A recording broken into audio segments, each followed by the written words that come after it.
Well, for that, an it was like an emotional, physical, like verbal, all types of abuse, because there's not just physical abuse.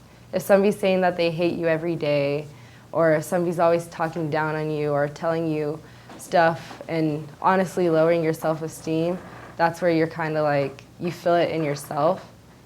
And in high school, that's like the worst time. I mean, some people have really good high school sweethearts and stuff, but I feel like high school was the worst time to even think to be in a long-term relationship, only because now having social media and stuff like that, that's the main priority in all relationships. Like, it can go from a fight like, oh, you don't post about me because you don't love me, and then it goes from like fighting and on fighting, and it could be simply like following, liking, commenting, and that's one reason we just didn't work out, and just always having the kind of verbal abuse because you never feel like good enough.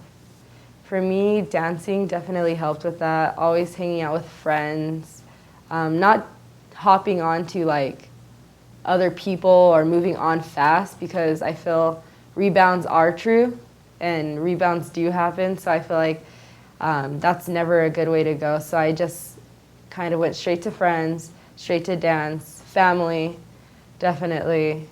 I have a little brother and he's like 4 years old. He's always laughing, so I'd make videos with him.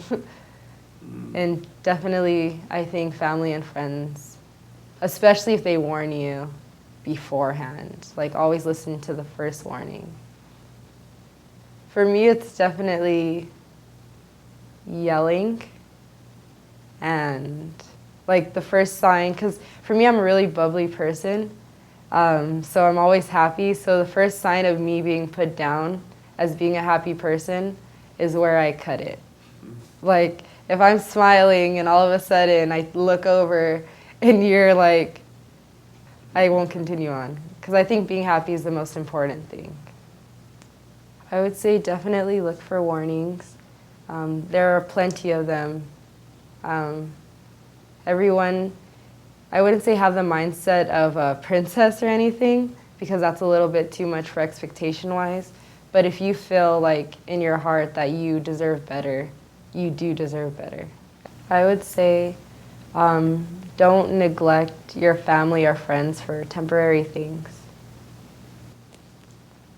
I would just leave people with always be yourself and do the best for you, make the best decisions for yourself, and actually put yourself first. Thank you for watching A Wise Way. Subscribe to stay updated, share to pass the knowledge, or view our other videos on the left.